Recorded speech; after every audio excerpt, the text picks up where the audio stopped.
গৈ ৰাষ্ট্ৰপতি হোৱা প্ৰথম একমাত্ৰ অসমীয়া ৰাষ্ট্ৰপতি ফখৰুদ্দিন আলী আহমেদ তেওঁৰ প্ৰসংগ পুনৰ চৰ্চাৰ কেন্দ্ৰবিন্দু হৈ পৰিছে কাৰণ আপোনালোক অৱগত বৰপেটাৰ চৰকাৰী মেডিকেল কলেজৰ পৰা তেওঁৰ নামটো কৰ্তন কৰা হৈছে যি কি নহওক সেই অৱকাশলৈ আমি ফখৰুদ্দিন আলী আহমেদৰ পত্নী বেগম আবিদা আহমেদৰ কিছু কথা বিশ্লেষণ কৰিব বিচাৰিছো প্ৰাসংগিক কাৰণ অসমৰ ইতিহাসৰ এটা খনত তেওঁ উতঃপুতভাৱে সোমাই আছে ফখৰুদ্দিন আলী আহমেদ বেগম আবিদা আহমেদ তেওঁৰ পত্নী আৰু অসম আন্দোলনৰ প্ৰথম শ্বহীদ খৰগেশ্বৰ তালুকদাৰ এই তিনিজন ব্যক্তি কেনেকৈ ইজন আনজনৰ সৈতে জড়িত হৈ পৰিছে সেই বিশ্লেষণ আগবঢ়াব বিচাৰিছো আবিদা বেগম ফখৰুদ্দিন আলী আহমেদৰ পত্নী আৰু সেই আবিদা বেগম কেনেকৈ জড়িত অসম আন্দোলনৰ প্ৰথম শ্বহীদজনৰ সৈতে হোৱাইট বৰ্ডখন ব্যৱহাৰ কৰি বিশ্লেষণ কৰিবলৈ প্ৰয়াস কৰিম আমি যেতিয়া অৱকাশ পাওঁ বুৰঞ্জীৰ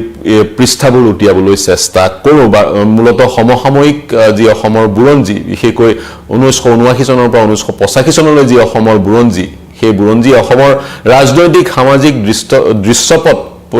চেঞ্জ কৰিছিল অসমৰ সামাজিক ৰাজনৈতিক বাগধাৰাক এক নতুন মাত্ৰা প্ৰদান কৰিছিল সেই সময়ৰ আমি বুৰঞ্জীৰ পৃষ্ঠা লুটিয়াবলৈ প্ৰয়াস কৰোঁ যেতিয়া অৱকাশ পাওঁ অসমৰ কাৰণে আজিৰ বৰ্তমানৰ অসমখনৰ কাৰণে ৰাজনৈতিকভাৱে সামাজিকভাৱে সকলোতকৈ গুৰুত্বপূৰ্ণ তাৰিখটো প্ৰিয় দৰ্শক মই দুনাই কোৱাৰ প্ৰয়োজন নাই সেইটো হৈছে 1979 আমাৰ যিসকলে এতিয়া আমাৰ এই অনুষ্ঠান চাই আছে তেওঁলোকৰ চাগৈ কিমান 70-80% সেই তাৰিখটোৰ পূৰ্বে জন্মই হোৱা নাছিলে আজি অসমৰ যি জনসংখ্যাৰ 60-65% চাগে এই তাৰিখটোৰ পিছতহে জন্ম হৈছে কিন্তু এই তাৰিখটো অসমৰ এক ধৰণে ক'বলৈ গ'লে অসমৰ সমসাময়িক পলিটিক্যাল হিষ্ট্ৰী অন্যতম তাৰিখ এতিয়া বেগম আবিদা আহমেদ ফখৰুদ্দিন আলী আহমেদৰ পত্নীৰ বিশ্লেষণ আগবঢ়াবলৈ যোৱাৰ আগতে এই তাৰিখটোৰ বা এই চনটোৰ বিষয়ে সবিশেষ ক'ব লাগিব এই চনটো ইমানেই ঘটনাবহুল আছিলে এই চনটোৱে 1979 অসমৰ ৰাজনৈতিক বাগধাৰা বা সামাজিক বাগধাৰাৰ নতুন পৰিৱৰ্তন আনিছিল অসমত এতিয়া চৰকাৰ জনতা পাৰ্টি চৰকাৰ মুখ্যমন্ত্ৰী কোন মুখ্যমন্ত্ৰী গোলাপ বৰবৰা প্ৰথম কংগ্ৰেছৰ মুখ্যমন্ত্ৰী এই 1979 চনৰ আৰম্ভণিতে জনতা পাৰ্টিৰ যিটো লবি জনসংঘৰ যিটো লবি সেই লবিটোৰ নেতৃত্ব বহন কৰিছিল তাৰিণী মোহন বৰুৱাই কিন্তু সেই লবিটো সক্ৰিয় কৰি গোলাপ বৰবৰাক আঁতৰাই নতুন এজন মুখ্যমন্ত্ৰী প্ৰক্ষেপ কৰিব বিচাৰিছিল সেইজন হৈছে ৰেণুকা দেৱী বৰকটকী সেইবাৰ জনতা পাৰ্টিৰ পৰা গুৱাহাটীৰ সাংসদ আছিলে আৰু প্ৰাইম মিনিষ্টাৰ দেশাইৰ কেবিনেটত তেওঁ MOS এডুকেশ্যন আছিলে ৰাজ্যিক মন্ত্ৰী আছিলে শিক্ষা বিভাগৰ গতিকে ৰেণুকা দেৱী বৰকটকীক জনতা পাৰ্টিৰ জনসংঘৰ লবিটোৱে মুখ্যমন্ত্ৰী হিচাপে অসমৰ মুখ্যমন্ত্ৰী হিচাপে প্ৰক্ষেপ কৰিব বিচাৰিছিল ইয়াৰ কাৰণটো আছিলে তাৰিণী মোহন বৰুৱাৰ কাৰণে গোলাপ বৰবৰা আছিলে টু সেকুলাৰ অত্যন্ত এক প্ৰকাৰ ক'বলৈ গ'লে ধৰ্মনিৰপেক্ষৰ তেওঁ বাংলাদেশৰ পৰা প্ৰবজনত এনকাৰেজ কৰিছিল বুলি তাৰিণী মোহন বৰুৱাই অভিযোগ উত্থাপন কৰিছিল এই গোটেইবোৰ বিষয় যিবোৰ বিষয়ে মই উপস্থাপন কৰিছো বুৰঞ্জীৰ পৃষ্ঠা লুটিয়াইছো ক'ৰ পৰা সোৰ্স কি উৎস কি সকলো সবিশেষ জনাম কোনখন গ্ৰন্থৰ পৰা লৈছো সবিশেষ জনাম এতিয়া গোলাপ বৰবৰাই মাৰ্চৰ 16 তাৰিখে মাৰ্চ 16 1979ত অসম বিধানসভাৰ অধিৱেশনত কিন্তু এটা অতি গুৰুত্বপূৰ্ণ কথা ক'লে আমি সততে শুনো অসমত যে অবৈধ অনুপ্ৰৱেশ ঘটিছে বাংলাদেশৰ পৰা সেইটো চিহ্নিত প্ৰথম কোনে কৰিছিল গোলাপ বৰবৰাই বুলি সকলোৱে কয় কেতিয়া কৰিছিল মাৰ্চৰ 16 তাৰিখে 1979ত তাৰিণী মোহন বৰুৱাৰ অভিযোগৰ প্ৰত্যাহ্বান জনাই গোলাপ বৰবৰাই মাৰ্চ 16 1979ত কৈছিল influx from Bangladesh and Nepal was assuming alarming proportion and that his government has taken a firm stand তেওঁ কিন্তু বাংলাদেশৰ লগতে নেপালৰ কথাও কৈছিল বাংলাদেশ আৰু নেপালৰ পৰা প্ৰবজনে এক ভয়ানক ৰূপ ধাৰণ কৰিছে আৰু his government has taken a firm stand তেওঁৰ চৰকাৰখনে এক নিৰ্ণায়ক ভূমিকা এই দিশত ল'ব বুলি তেওঁ কিন্তু মাৰ্চৰ 16 তাৰিখ 1979 চনতে ঘোষণা কৰিছিল আৰু সেই সময়ত মন কৰিব আছুৰ পৃষ্ঠপোষকতাত অসমত জাতীয়তাবাদী চিন্তাধাৰাই পুলিপুঘা মেলিছিল বা সেই চিন্তাধাৰা সৰ্বত্ৰ বিয়পি পৰিছিল আৰু অসমৰ মানুহৰ মাজত এটা ধাৰণাৰ ইতিমধ্যে জন্ম হৈছিল যে বাংলাদেশৰ পৰা প্ৰৱজিত লোকে অসম বাংলাদেশেই নহয় ভাৰতবৰ্ষৰ উত্তৰ ভাৰতৰ বিভিন্ন প্ৰান্তৰ পৰা তথা বাংলাদেশৰ পৰা প্ৰৱজিত লোকে অসমৰ মানুহৰ অৰ্থনৈতিক আৰু ৰাজনৈতিক অধিকাৰ কাঢ়ি লৈছে তাৰ পিছত কি হ'ল মাৰ্চৰ 16 তাৰিখৰ পৰা আমি পুনে আহোঁ মাৰ্চৰ 28 তাৰিখ 1979 চন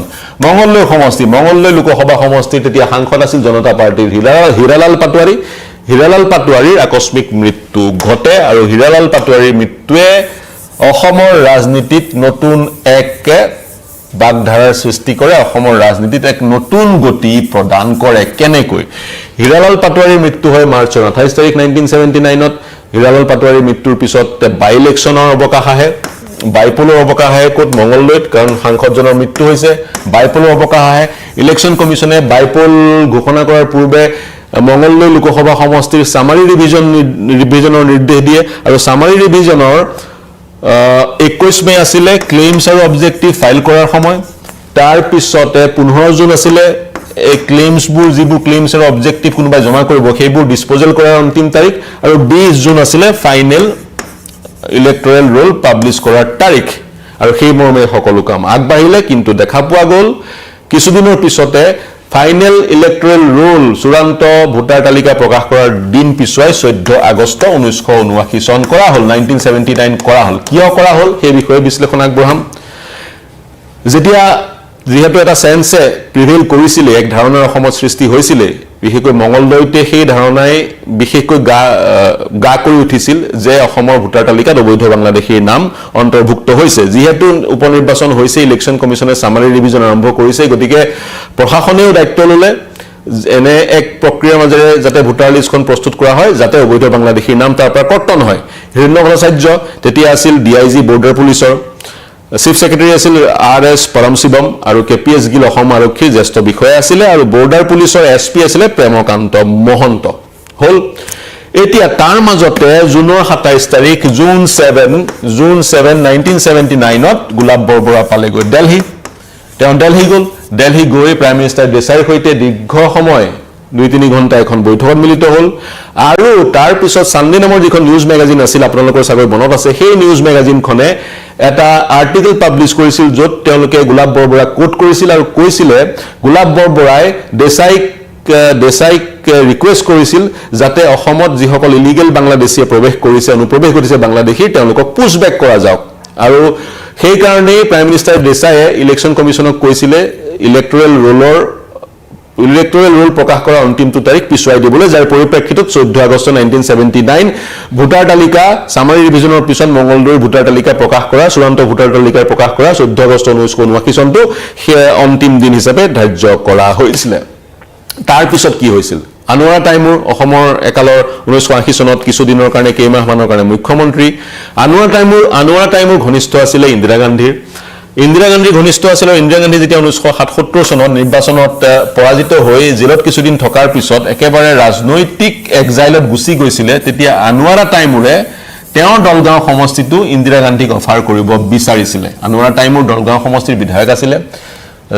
শক্তিশালী পাৱাৰফুল কংগ্ৰেছৰ নেত্ৰী আনোৱাৰা টাইমুৰে ইন্দিৰা গান্ধীক কৈছিল আপোনাক যদি সমষ্টি লাগে মই দিম মোৰ সমষ্টিৰ পৰা আপুনি নিৰ্বাচনত অৱতীৰ্ণ হওক জয় নিশ্চিত সেই অফাৰ ইন্দিৰা গান্ধীক দিছিল কিন্তু ইন্দিৰা গান্ধীয়ে সেই অফাৰ গ্ৰহণ কৰা নাছিল 1979ত যেতিয়া হীৰালাল পাটোৱাৰীৰ মৃত্যুৰ পিছত যেতিয়া মঙ্গলদৈ সমষ্টিত উপনিৰ্বাচনৰ অৱকাশ আহিলে অসমত এটা ৰিউমাৰ ওলাই পৰিল সেইটো হৈছে মঙ্গলদৈত ইন্দিৰা গান্ধীয়ে নিৰ্বাচনত প্ৰতিদ্বন্দ্বিতা কৰিব এক ধৰণৰ ৰিউমাৰ বুলি মই সেইকাৰণে কৈছো কাৰণ বাই 1978 ইন্দিৰা গান্ধী কৰ্ণাটকৰ চিকমংগলুৰ সমষ্টিটোৰ পৰা ইতিমধ্যে বাই ইলেকশ্যনত প্ৰতিদ্বন্দ্বিতা কৰি সাংসদ হিচাপে জয়ী হৈ লোকসভাত প্ৰৱেশ কৰিছিল গতিকে যেহেতু এবছৰ আগতে লোকসভাত প্ৰৱেশ কৰিলে তেওঁ সাংসদ হ'ল গতিকে মঙ্গলদৈ লোকসভা সমষ্টিৰ পৰা উপনিৰ্বাচনত অৱতীৰ্ণ হোৱাৰ তেওঁ অৱকাশ নাছিল কিন্তু যেহেতু ৰিউমাৰ ওলাল গতিকে কংগ্ৰেছক প্ৰতিহত কৰিবলৈ সেই সময়ত জনতা পাৰ্টিয়ে অবৈধ বাংলাদেশীৰ ভোটাৰ তালিকাত অন্তৰ্ভুক্ত হোৱা বা নোহোৱাৰ যদি হৈছে তেওঁলোকক আঁতৰোৱাৰ যিটো নেৰেটিভ সেই নেৰেটিভটো সৃষ্টি কৰিলে নেকি এনে ধৰণে ভবাৰো থল আছে কাৰণ জয়নাথ শৰ্মা সেই সময়ত মঙ্গলদৈ আঞ্চলিক ছাত্ৰ সন্থাৰ নেতা সভাপতি তেওঁ যেতিয়া প্ৰাইম মিনিষ্টাৰ দেশাইক লগ কৰিছিল তেওঁ সজাতি দলে জয়নাথ শৰ্মা যেতিয়া লগ কৰিছিল তেতিয়া জয়নাথ শৰ্মাই কয় প্ৰাইম মিনিষ্টাৰ দেশাই তেওঁলোকক কৈছিল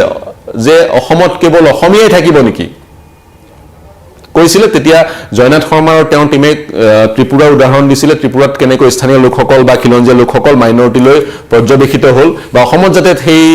ত্ৰিপুৰাৰ অনুৰূপ ঘটনা নঘটে তাৰ কাৰণে অসমত ব্যৱস্থা ল'বলৈ প্ৰাইম মিনিষ্টাৰ দেশাইক ৰিকুৱেষ্ট কৰিছিল আছুৰ দলটোৱে যি কি নহওক ইলেকশ্যন কমিশ্যনত যেতিয়া ফ্লেমছ এণ্ড অবজেক্টিভ দিয়াৰ এক সুযোগ পালে অসমৰ ৰাইজে বিশেষকৈ মঙলদৈত প্ৰায় 47,000 claims and objective Mangaldoi Lok Sabha সমষ্টিত জমা কৰা হ'ল জয়নাথ শৰ্মাই নিজেই কৈছে ৰেকৰ্ড কৰিছে তেওঁৱে বোলে ফৰ্ম 7 ক্লেইমছ এণ্ড অবজেক্টিভৰ 9,000 5,000 ফৰ্মত তেওঁ সিগনেচাৰ কৰিছে এগৰাকী ক্লাছ 9ৰ ছাত্ৰীয়ে প্ৰায় 10,000 ফৰ্মত সিগনেচাৰ কৰিছে বুলি জয়নাথ শৰ্মাই নিজে অন ৰেকৰ্ড কৈছে অৰ্থাৎ যি ধৰণে ক্লেইমছ এণ্ড অবজেক্টিভ ফাইল কৰিব লাগিছিল 1979 চনত মঙলদৈ সমষ্টিত সেই ধৰণে ফাইল কৰা নহল নেকি এটা ডাঙৰ প্ৰশ্ন কিন্তু আমি ক'ব নোৱাৰো যে মঙ্গলদৈ লোকসভা সমষ্টিৰ ভোটাৰ তালিকাত অবৈধ বাংলাদেশীৰ নাম অন্তৰ্ভুক্ত হোৱা নাই বুলি সমস্যাটো আছিলে সমস্যাটো এড্ৰেছ যি ধৰণে কৰিব লাগিছিল জয়নাথ শৰ্মা আৰু তেওঁৰ সহযোগীয়ে সেই ধৰণে সমস্যাটো এড্ৰেছ নকৰিলে কাৰণ 1979 চনৰ ভোটাৰ তালিকাত মঙ্গলদৈ সমষ্টিত ভোটাৰ আছিলে 55,000 আৰু যেতিয়া 1983 চনত পুনৰ অসমৰ নিৰ্বাচন ঘোষণা কৰা হ'ল তেতিয়া মঙ্গলদৈ সমষ্টিত ভোটাৰৰ সংখ্যা হ'ল গৈ প্ৰায় 1,99,000 অৰ্থাৎ মঙ্গলদৈ সমষ্টিত 1979 পৰা 1983 লৈ ভোটাৰ বাঢ়িলে কিমান 80% নৰ্মেল গ্ৰোথ হৈছে 42% গতিকে তাৰ পৰা আমি ক'ব পাৰো মঙ্গলদৈ সমষ্টিত অবৈধ বাংলাদেশী ভোটাৰ তালিকাত অন্তৰ্ভুক্ত হৈছিল কিন্তু এই সমস্যা সমাধানৰ কাৰণে সেই সময়ত ক্লেইমছ এণ্ড অবজেক্টিভ যি ধৰণে দাখিল কৰিব লাগিছিল সেই ধৰণে দাখিল কৰা সাগৈ নহল বা যি ধৰণৰ পদক্ষেপ বৰ্ডাৰ পুলিচে ল'ব লাগিছিল সেই ধৰণৰ পদক্ষেপ লোৱা নহল যি কি নহওক বিষয়টো আগবাঢ়ি গ'ল 1979 আকৌ কি হ'ল 1979 মন কৰিব 1979 আকৌ 15 জুলাই তাৰিখে 1979 15 জুলাই তাৰিখে মুৰাৰজী দেশাই গভৰ্ণমেণ্টখনৰ পতন হ'ল সেই তাৰিখটো 15 জুলাই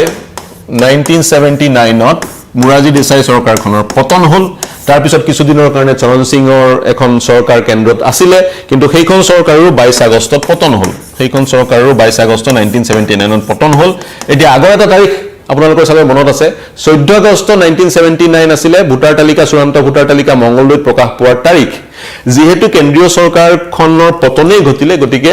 মঙ্গলদৈ বাই ইলেকশ্যন কেনসেল হ'ল মঙ্গলদৈ বাই ইলেকশ্যন কেনসেল হ'ল 1980 চনত নিৰ্বাচন ঘোষণা কৰা হ'ল সমগ্ৰ দেশতে 1980 চনত ছাত্ৰ সন্থাই আন্দোলন তীব্ৰতৰ কৰিলে ছাত্ৰ সন্থাই দাবী উত্থাপন কৰিলে যেতিয়ালৈকে অসমত ভোটাৰ তালিকাৰ পৰা অবৈধ বাংলাদেশী আঁতৰোৱা নহয় অসমত কোনেও নিৰ্বাচনত অৱতীৰ্ণ হ'ব নোৱাৰিব ডিকে বৰুৱা দেৱকান্ত বৰুৱা কবি দেৱকান্ত বৰুৱা তথা পলিটিচিয়ান দেৱকান্ত বৰুৱাই লিখিতভাৱে আছুৰ ওচৰত জবানবন্দী দিবলগীয়া হৈছিল যে তেওঁ নিৰ্বাচনত প্ৰতিদ্বন্দ্বিতা নকৰে অসমত তেতিয়া কংগ্ৰেছৰ অসমীয়া মূলৰ নেতাসকলে নিৰ্বাচনত প্ৰতিদ্বন্দ্বিতা নকৰাৰ সিদ্ধান্ত গ্ৰহণ কৰিছিল কিন্তু ব্যতিক্ৰমী আছিলে কোন ব্যতিক্ৰমী আছিলে পুনৰ এই ফটোখন লৈ যাম আবিদা বেগম কোন ফকৰুদ্দিন আলী আহমেদৰ পত্নী ইতিমধ্যে 1977 চনতে ফকৰুদ্দিন আলী আহমেদৰ মৃত্যু হৈছিল আবিদা বেগম ফকৰুদ্দিন আলী আহমেদৰ উইডো তেওঁ কিন্তু নিৰ্বাচন খেলিব বিচাৰিছিল কোৰ পৰা তেওঁৰ স্বামীৰ সমষ্টি বৰপেটা লোকসভা সমষ্টিৰ পৰা আৰু 10 ডিসেম্বৰ 1979 আছিল বৰপেটা লোকসভা সমষ্টিত নিৰ্বাচনত অৱতীৰ্ণ হ'বলৈ 80 চনৰ জানুৱাৰী নিৰ্বাচনত অৱতীৰ্ণ হ'বলৈ নমিনেশন ফাইল কৰাৰ অন্তিম ডেট এতিয়া আবিদা বেগম গুৱাহাটীৰ পৰা গ'ল বৰপেটালৈ নমিনেশন ফাইল কৰিবলৈ যেতিয়া এই খবৰ বিয়পি পৰিলে ইয়াৰ বিৰুদ্ধাচৰণ কৰা হ'ল আৰু বৰপেটাত যে এক ভয়ংকৰ পৰিস্থিতি সৃষ্টি হ'ব সেয়া এন্টিসিপেট কৰি 9 ডিসেম্বৰতে বৰপেটাত কাৰফিউ লগোৱা হ'ল কিন্তু 10 ডিসেম্বৰত গুৱাহাটীৰ বাসগৃহৰ পৰা আবিদা বেগম কিন্তু বৰপেটালৈ ৰাওনা হ'ল কিয় নিৰ্বাচনৰ নমিনেশন ফাইল কৰিবলৈ তেওঁক সিকিউৰিটি দিলে কোনে ইনফেমাস কেপিএছ গিলে সিকিউৰিটিৰ দায়িত্ব ললে গাড়ী গ'ল বৰপেটাত আছুৰ যি সমদলে তিনি জায়গাত তেওঁৰ কনভয়ক ভেটি ধৰিলে আগবাঢ়ি যাবলৈ নিদিলে লাঠি চাৰ্জ হ'ল আছুৰ যি সকলে প্ৰত্যাহ্বান জনালে কনভয়খনক তেওঁলোকৰ ওপৰত লাঠি চাৰ্জ কৰা হ'ল আৰু সেই প্ৰক্ৰিয়াতে খৰগেছৰ তালুকদাৰৰ মৃত্যু হ'ল কোট ভবানীপুৰত আবিদা বেগম কিন্তু বৰপেটা ৰিটাৰ্নিং অফিচাৰ ওচৰ নাপালেগৈ নমিনেশন ফাইল কৰিল তেওঁ ঘূৰি আহিবলগীয়া হ'ল আৰু কালক্ৰমত তেওঁ সেই 1980 চনৰ ইলেকশ্যনত অসম এৰি পালেগৈ একেবাৰে উত্তৰ প্ৰদেশৰ বাৰেলিত তেওঁ নিৰ্বাচনত অৱতীৰ্ণ হৈ 1980 চনত সাংসদ হিচাপে আহিলে যিবাৰ কংগ্ৰেছে পুনৰ চৰকাৰ গঠন কৰিছিল আৰু মিছেছ ইন্দিৰা গান্ধী প্ৰধানমন্ত্ৰী হৈছিল এতিয়া ভবানীপুৰত খৰগেছৰ তালুকদাৰৰ নেতৃত্বত যি আছুৰ সমদলে আবিদা বেগমৰ গাড়ী বা ভেহিকল বা কনভয়ক বাধা দিছিলে সেই বাধা আৰক্ষীয়ে প্ৰতিহত কৰিছিল আৰু প্ৰতিহত কৰোঁতে খৰ্গেশ্বৰ তালুকদাৰৰ পানীত পৰি মৃত্যু হৈছিলে যি ৰিপৰ্ট আহিছিলে পোষ্টমৰ্টেম সেই ৰিপৰ্টত লিখা আছিলে ডেথ বাই ড্ৰাউনিং কিন্তু সেই সময়ত খৰ্গেশ্বৰ তালুকদাৰৰ গুলী লাগি মৃত্যু হোৱা বুলি এক বাতৰি বিয়পি পৰিছিল যাৰ ফলশ্ৰুতিত অসমত এক ভয়ংকৰ পৰিস্থিতিৰ সৃষ্টি হৈছিল আৰু অসম আন্দোলনে এক প্ৰকাৰ অন্য এক ৰূপ লৈছিল বা অসম আন্দোলনৰ আৰম্ভণি হৈছিলে 11 নৱেম্বৰৰ পৰা অসমত 11 ডিচেম্বৰৰ পৰা অসমত এক ধৰণে ৰাষ্ট্ৰপতি শাসন লাগু কৰা হৈছিল গতিকে সেই ফালৰ পৰা আমি আবিদা আহমেদ অসমৰ এক ঘটনাক্ৰমৰ সৈতে কেনেকৈ উতঃপুতভাৱে জড়িত তাৰ এক বিশ্লেষণ আগবঢ়ালো অসমৰ প্ৰথমজন শ্বহীদৰ সৈতে যেতিয়া তেওঁৰ নামটো লোৱা হয় তেতিয়া আবিদা বেগম আহমেদৰ নামটো লোৱাই হয় বেগম আবিদা আহমেদৰ নামটো লোৱাই হয় ফখৰুদ্দিন আলী আহমেদৰ পত্নী অৱকাশ পালো ফখৰুদ্দিন আলী আহমেদৰ নাম বৰপেটাৰ পৰা কৰ্তন কৰাৰ কাৰণে কোন বেয়া কোন ভাল কি হৈছিলে হে আমি কবলৈ নাযাওঁ যেতিয়া আমি হিষ্ট্ৰী ৰেফাৰেন্স দিওঁ তেতিয়া আমি সদায় কওঁ প্ৰেক্ষাপটটো আমি কেতিয়াও এৰাই চলিব নোৱাৰো সেই বিশেষ প্ৰেক্ষাপটত সেই বিশেষ ব্যক্তিজনে সেই বিশেষ পদক্ষেপটো লৈছিলে সেই ধৰণে আমি